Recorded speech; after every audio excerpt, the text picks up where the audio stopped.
Mr. Speaker, the President of the Republic of Korea.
Members of Congress, I have the high privilege and distinct honor to present to you His Excellency Young Sung-yeol, President of the Republic of Korea.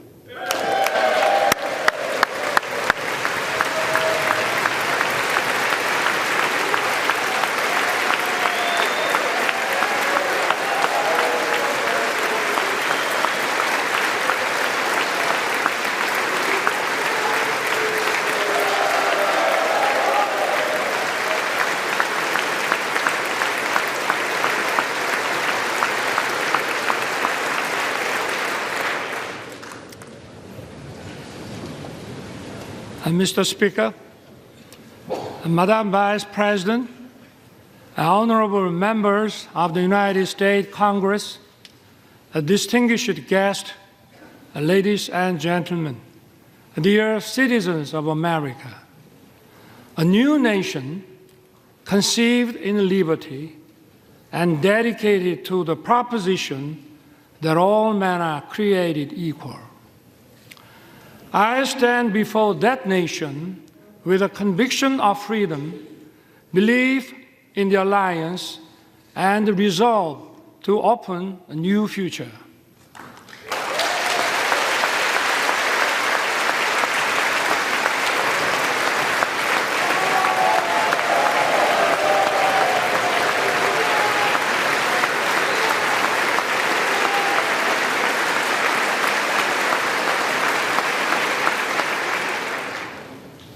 For 234 years, a Congress has been the symbol of freedom and democracy. This chamber embodies the spirit of Constitution. I'm honored to address the members of Congress and the people of the United States. Thank you, both Democrats and Republicans, for passing the resolution marking the 17th anniversary of the alliance. Your support has dignified my visit. I know that no matter where you sit, you stand with Korea.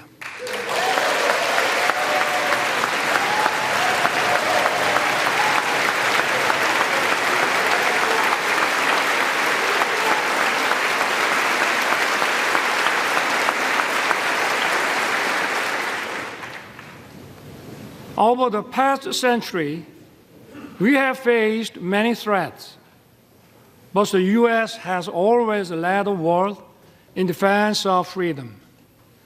Imperial nations fought for colonies, and humanity greatly suffered from the two world wars. America righteously stepped in to defend freedom, but it was not without cost. We remember the leadership of General MacArthur and Admiral Nimitz, but more than 100,000 American men and women perished in the Pacific War. Their sacrifice was not in vain. The U.S. leadership established the New World Order based on free trade. It brought peace and prosperity throughout the world.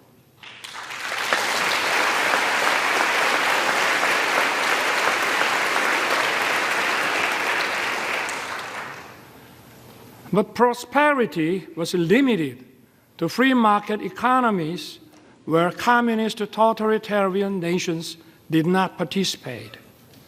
The world was divided into democratic and communist blocs. In 1950, the Korean Peninsula was on the front line. The Soviet Union helped to rearm North Korea.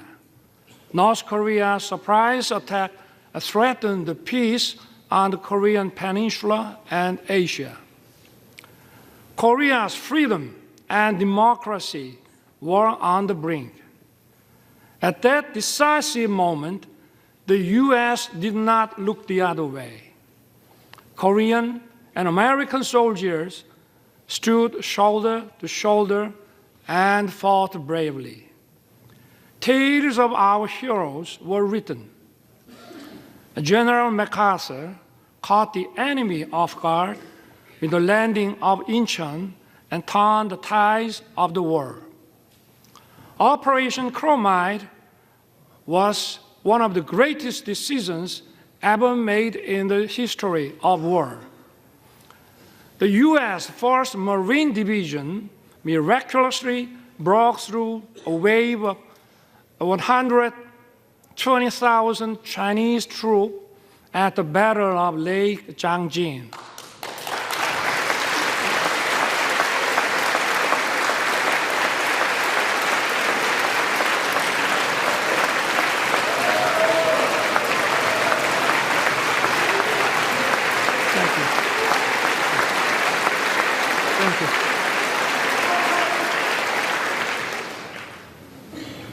Sons and daughters of America sacrificed their lives to defend a country they never knew and the people they never met.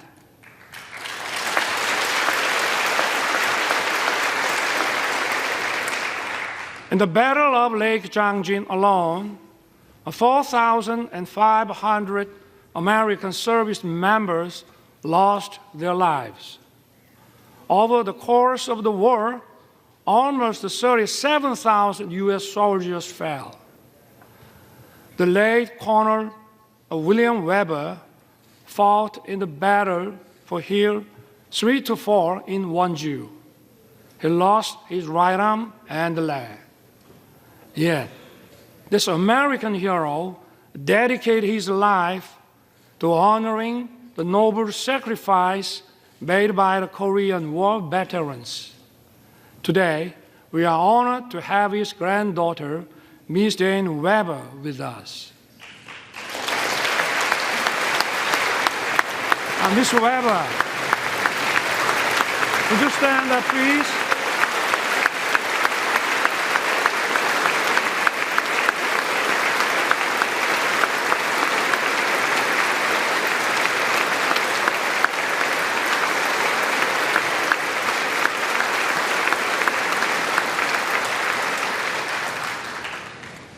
On behalf of the Korean people, I would like to thank you deeply. We salute his noble service and sacrifice. Thank you, Dane. Some of Korean war heroes are your family and friends.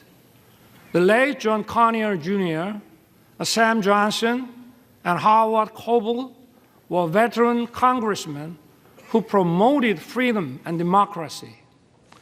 The former Representative Charles Rangel has been a strong supporter of the alliance. Korea will never forget the great American heroes who fought with us to defend freedom.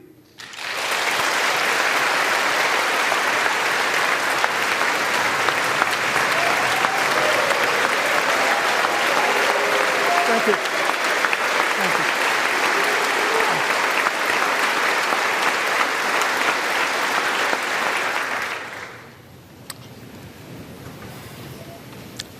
I take this opportunity to pay tribute to all the Korean War veterans and their families. You did not hesitate to send your sons and daughters, husbands and wives, a brother and sisters. You answered the call to defend the freedom of a country across the Pacific. I thank the U.S. and its people for honoring the Korean War as a proud legacy. Thank you also for treating the veterans with honor and respect.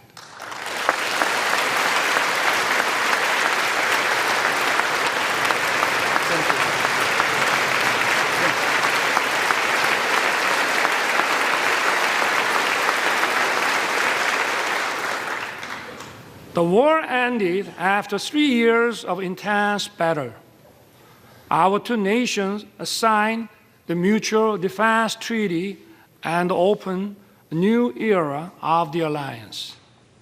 Ever since, the Korean people rose from the ruins of war to build a thriving nation. And at every step, America has stood together with Korea. We have many reasons to celebrate our platinum anniversary. We had no guarantees of success when it started. But today, our alliance is stronger than ever, more prosperous together, and more connected like no other. Indeed, it has been the linchpin safeguarding our freedom, peace, and prosperity.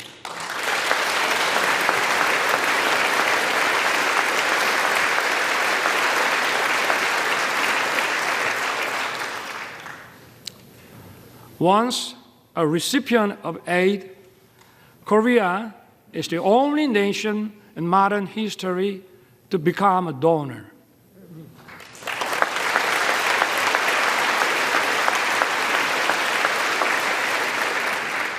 This itself demonstrates the success of our alliance. Let me talk about the history of our alliance. The ties of our cooperation and exchange span over 140 years since the establishment of diplomatic relations in 1882. In the late 19th century, American missionaries helped to widely introduce the values of freedom and solidarity to Korea. These values are the foundations of Korea's constitution. They have made a huge impact on our independence movement and the foundations of Korea. Horace Underwood, Hallie Appenzeller, Mary Scranton, and Rosetta Hall are some of the missionaries who set foot in Korea at the end of the 19th century. They built schools and hospitals. They promoted education of women. Their efforts laid the foundations for many Korean women to advance into society as educators, journalists, and doctors. In the early 1960s, the Kennedy administration recommended Professor Lostow's model for economic growth. President Park Chung-hee wisely embraced the idea and pushed economic development forward. It laid the foundation for Korea to become an industrialized country. Known as a miracle on the Han River, Korea's economic growth rate was unrivaled. Korea was one of the least developed countries after the war. Its annual income was just $67 per capita. Now, its economy ranks 10th in the world.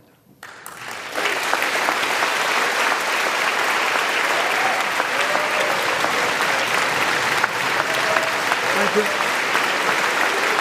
Thank you.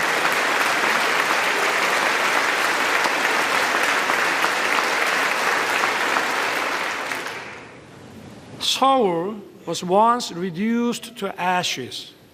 Now, it is one of the world's most vibrant digital cities.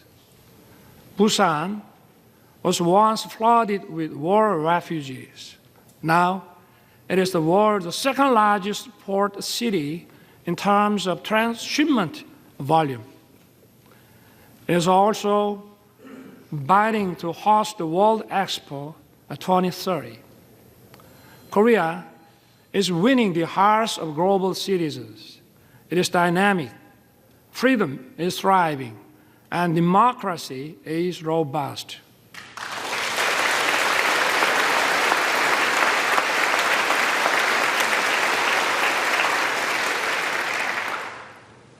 Korea and the U.S. have joined forces to safeguard freedom and democracy throughout the world. Since World War II, Korea dispatched its warriors of freedom. We fought side by side with the U.S. in Afghanistan, Iraq, and others.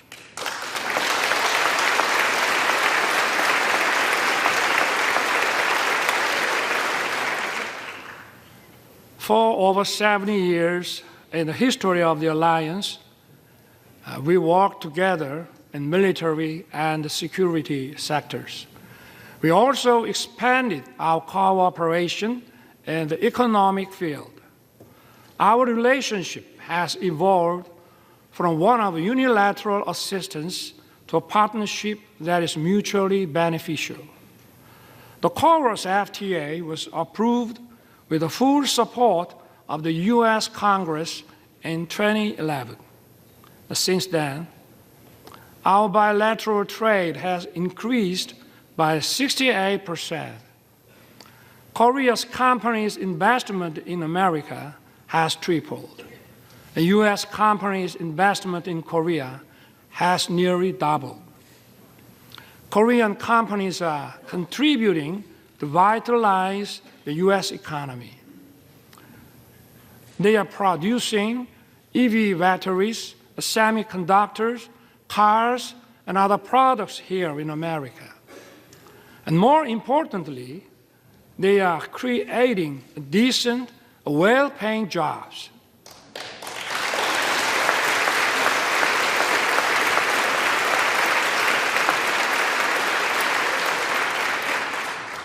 Take Austin, Texas.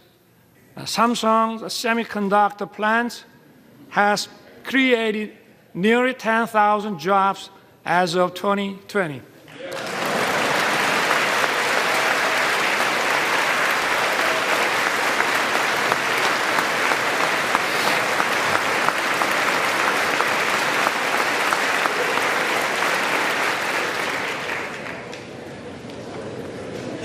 Take Bryan County, Georgia.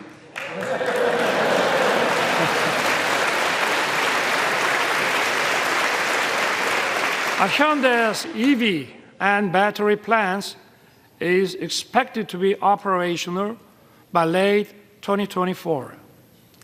It will produce 300,000 electric vehicles every year. It will employ thousands of Americans.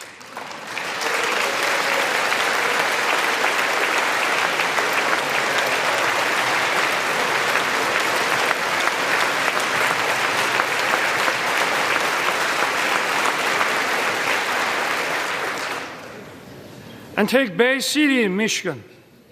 It is a home to SK Chiltern CSS, where President Biden visited.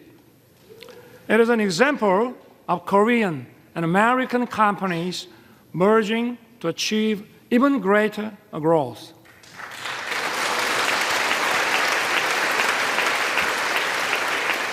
I hope to see more economic cooperation in the other parts of America.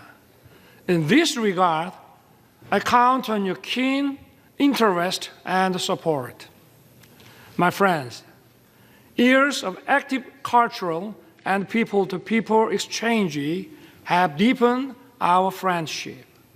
This year also marks the 120th anniversary of Korean immigration to the U.S. Early Korean immigrants arrived as workers on the sugarcane plantation in Hawaii. Since then, Koreans made their way into many parts of the American society. They have played an important role of fostering close friendship and writing the history of our alliance.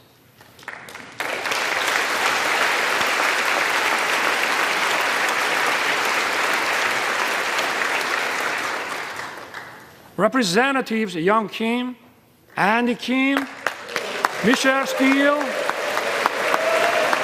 and Marilyn Strickland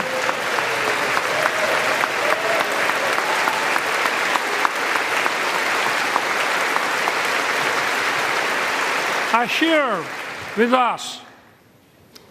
They are a testament to the alliance spanning generations. That's true for each party. It is a relief that you are evenly praised across the aisle.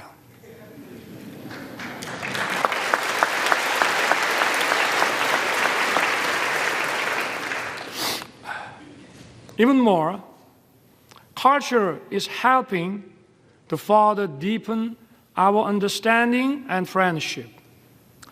Nationality and language differences are no longer barriers. Korean movies, A Parasite and Minari, have won Oscars. Hallyu film Top Gun and The Avengers are loved by Koreans.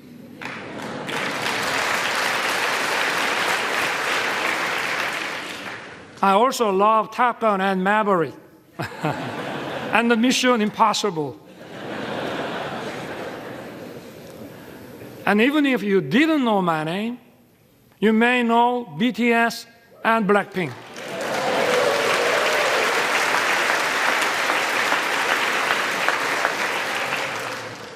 BTS beat me to the White House, but I beat them to Capitol Hill.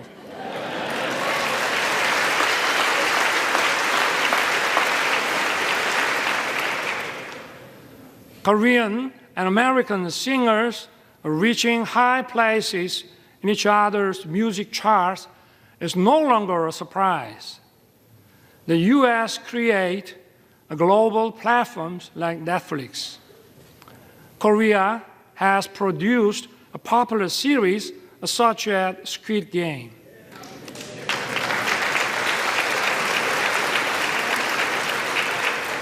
We are creating a new pattern of synergy. These cultural exchanges have brought our people closer. According to Chicago Council on Global Affairs, Americans' positive views of Korea reached the highest level since 1978. And according to a Pew survey last year, Koreans' positive views of the U.S. reached 89%. It marks the largest increase among all the countries surveyed.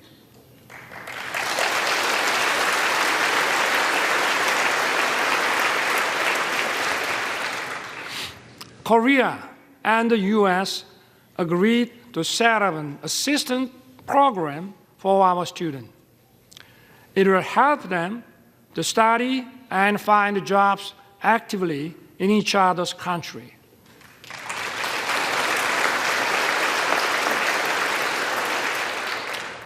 Honorable members of Congress, I have 2 careers in my life. My first job was as a public prosecutor. My second job is serving as the president of my beloved country. As prosecutor, my role model was the late Robert Morgenthau. He was the real-life character of District Attorney Adam Schiff in Law and Order. When I was the Prosecutor General, I printed a book titled Robert Morgenthau, America's Eternal Attorney. I shared it with my junior prosecutors. In the preface, I included the phrase, an attorney who is silent in the face of great evil will not even stop pickpockets in the neighborhood. Today, our democracy is at risk. Democracy is a community's political decision-making system to protect freedom and human rights. Such decision-making must be based on truth and freely formed public opinion.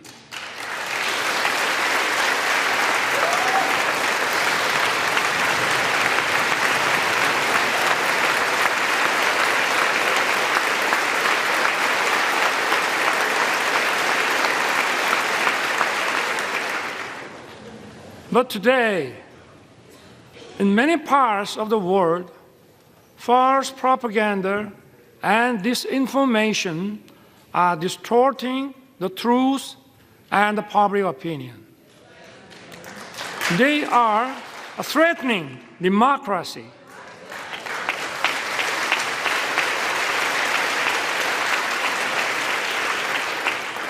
The rule of law allows the freedoms of everyone to coexist.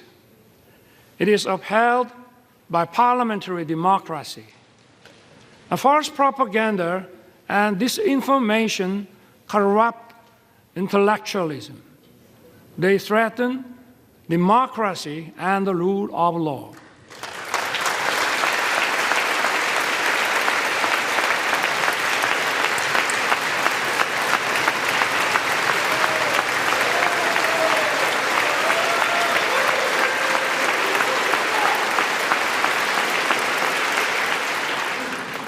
Such totalitarian forces may conceal and disguise themselves as defenders of democracy or human rights.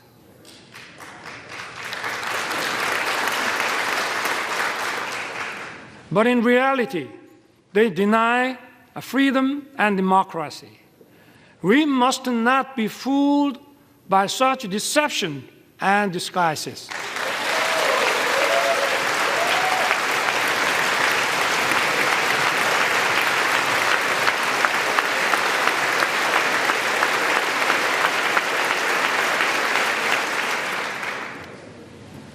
We have, for so long, protected democracy and the rule of law with our blood and sweat.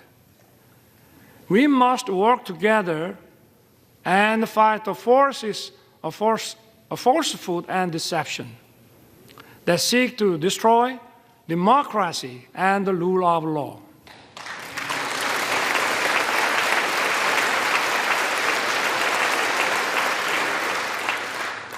Those who cherish freedom also respect the freedom of others.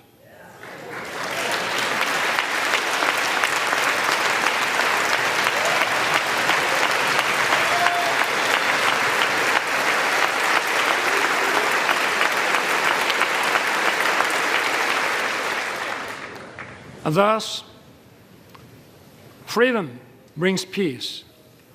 Peace, in turn, safeguards freedom. And freedom and peace are sources of creativity and innovation.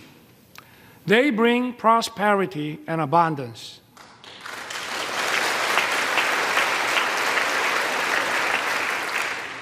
Our alliance was forged 70 years ago to defend Korea's freedom. The alliance has now become a global alliance that safeguards freedom and peace around the world. Korea will fulfill the responsibilities. It will play its part that matches its economic capacity.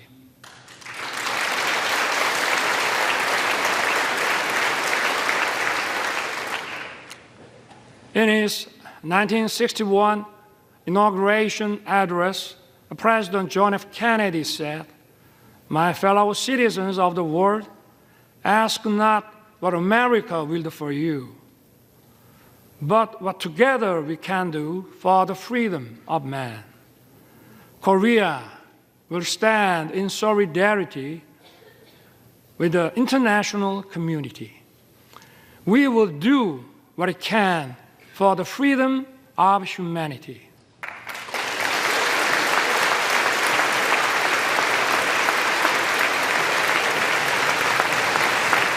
Thank you. Thank you. Thank you. Thank you. Korea, with the U.S., will march towards the future. As I took office last year, I pledged to rebuild Korea, a nation belonging to the people, rooted in freedom, democracy, and market economy, a nation that the people can be truly proud of as it fulfills its role as a responsible member of the international community. Together with the U.S., Korea will play the role as a compass for freedom. It will safeguard and broaden the freedom of citizens of the world.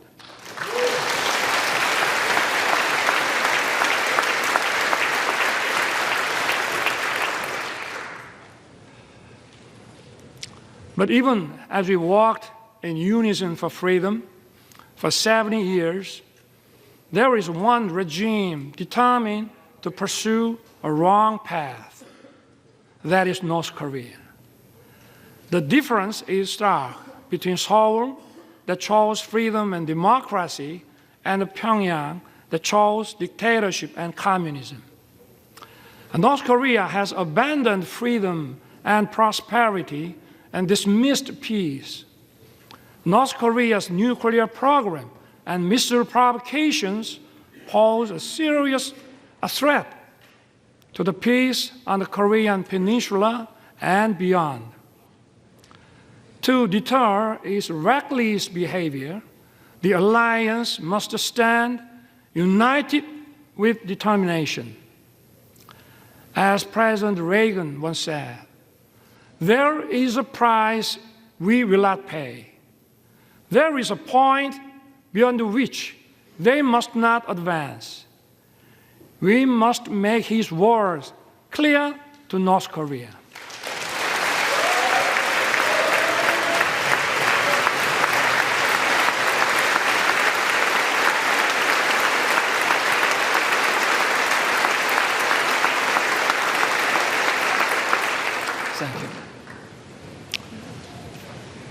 Yesterday, President Biden and I agreed to strengthen the U.S. extended deterrence. Along with close Korea-U.S. coordination, we need to speed up Korea, U.S., Japan trilateral security cooperation to counter increasing North Korean nuclear threat.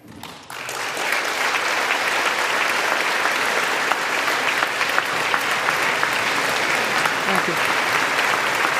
Thank you.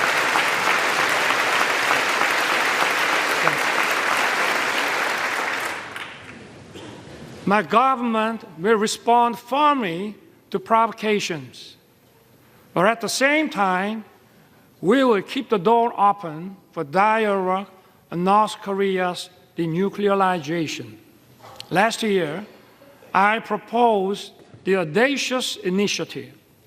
It will significantly improve North Korea's economy and livelihood. All Pyongyang has to do is to stop its nuclear program and begin a substantive denuclearization process. I once again urge North Korea to cease its provocations and take the right path. Korea, with the U.S., will continue to work for North Korea's denuclearization.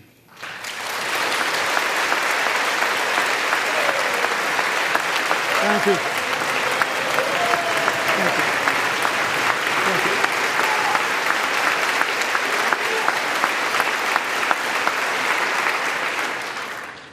North Korea's obsession with nuclear weapons and missiles is throwing its population into a severe economic crisis and human rights abuses.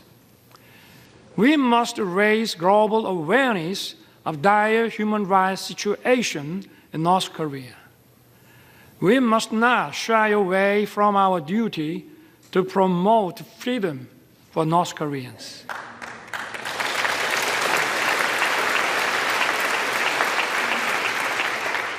Last month, my government published a report on North Korean human rights. We released it to the public for the first time.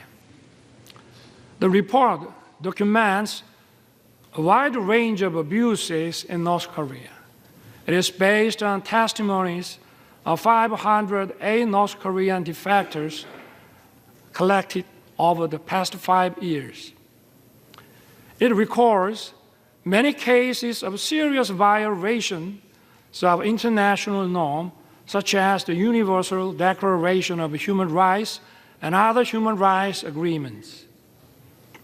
Unspeakable and horrendous incidents took place. Men and women being shot and killed for violating COVID-19 prevention measures.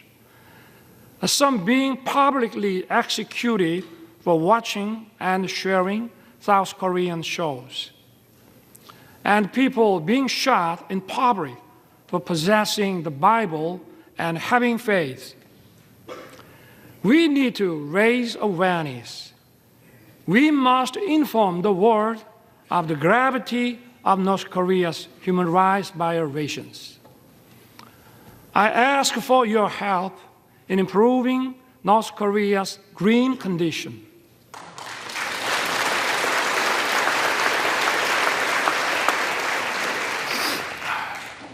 My friend, freedom and democracy are once again under threat.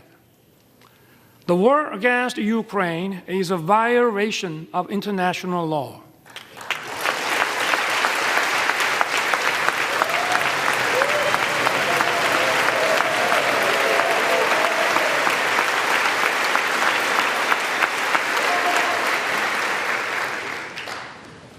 It is an attempt to unilaterally change the status quo with force. Korea strongly condemns the unprovoked armed attack against Ukraine.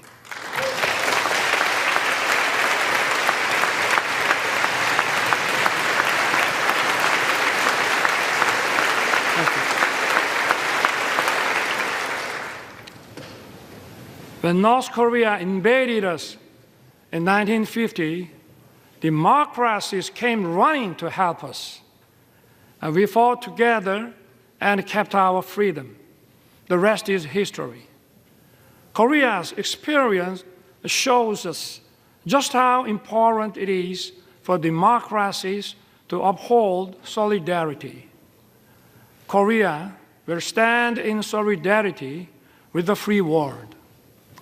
We will actively work to safeguard the freedom of the people of Ukraine and support their efforts in reconstruction.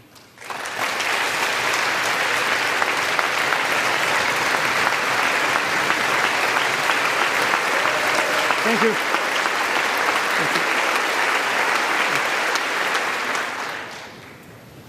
Honorable members of Congress, so far, 6 Korean presidents spoke at this important chamber. The first Korean president, Dr. Lee Sung-man, delivered his speech in 1954. After 35 years, in 1989, President Roh Tae-woo, standing at this podium, said the following: "The nations of the Pacific have made open society and market economy and the engine that drive the fastest growing region in the world. The Pacific will become even more important to the U.S., and Korea will begin to contribute more to the prosperity and peace of the region."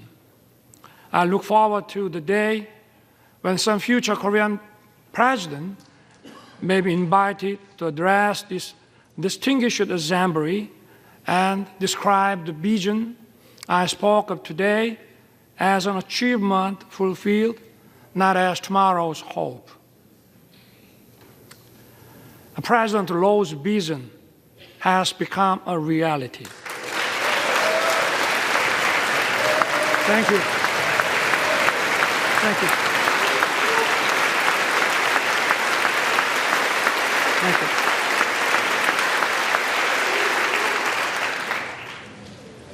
We are currently living in the Indo-Pacific era.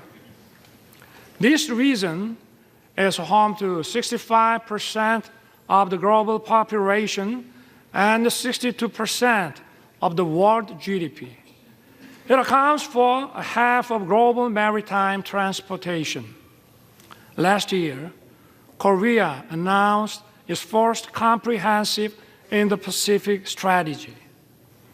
Korea is committed to fostering a free, peaceful, and prosperous Indo-Pacific based on inclusiveness, trust, and reciprocity.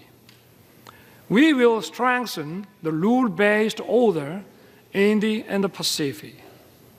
We will take a comprehensive and multi-layered approach in expanding cooperation with key partners.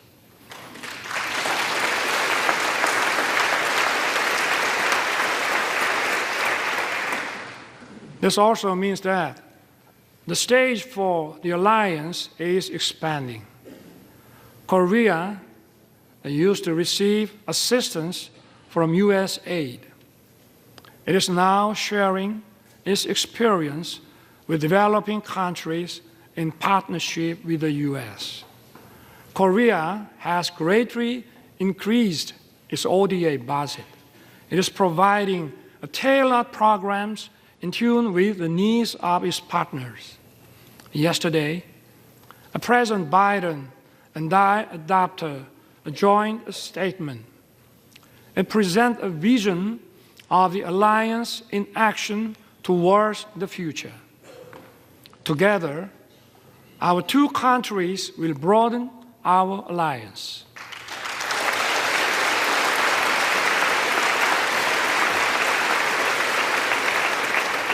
Together, we will lead in innovation beyond the security and foreign policy. We will work closely on artificial intelligence, quantum technology, bioscience, and open RAN.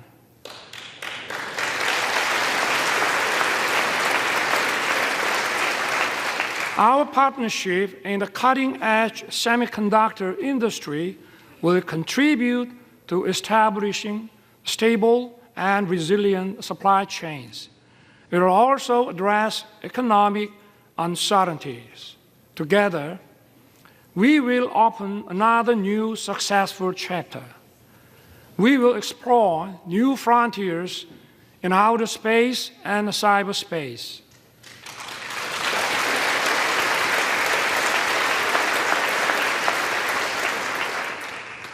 Korea and the U.S.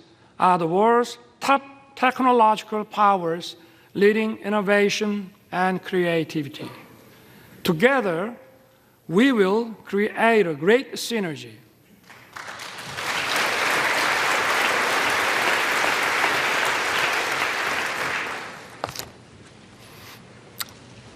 Mr. Speaker, Madam Vice President, and honorable members of Congress, our alliance is an alliance of universal values. Freedom, human rights, and democracy are the very foundations of our bonds. Our alliance is for justice.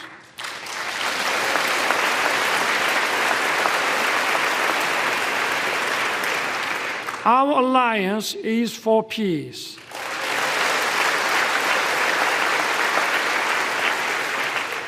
Our alliance is for prosperity.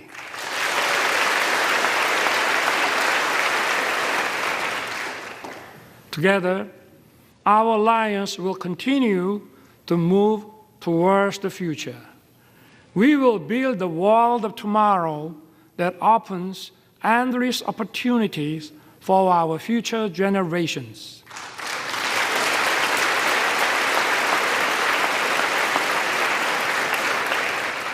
I look forward to everyone being on board for our new journey together. God bless you. God bless the United States of America. And may God bless our great alliance. Thank you.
It's incredible.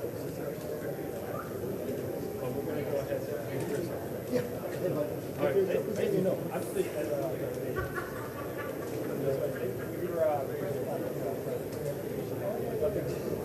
Yeah, well, please send me an email so that your name will be on.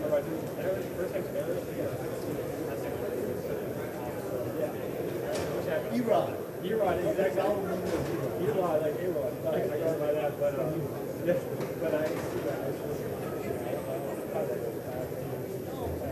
And I do meet him. Yeah, it's very awesome.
Anything behind, sell it on eBay and go to lunch. Really? There might be a couple that just play out what I. Yeah, this is all government stuff, so yeah, that's pretty expensive. Yeah, that government stuff's expensive. Yeah. I don't know about that. Going to Roots Chris. Just good.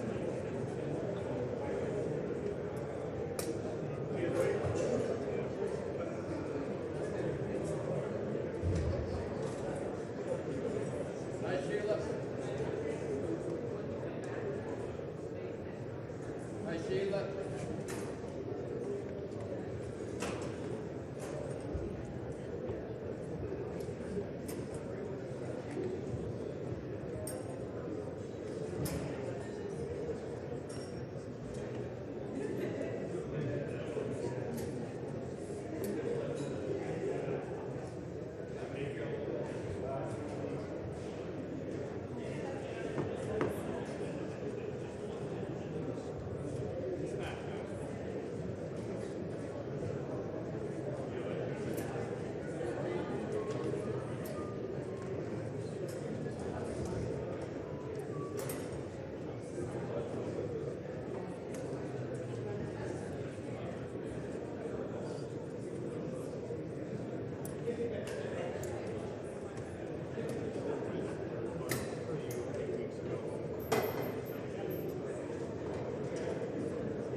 haven't connected, it doesn't go through.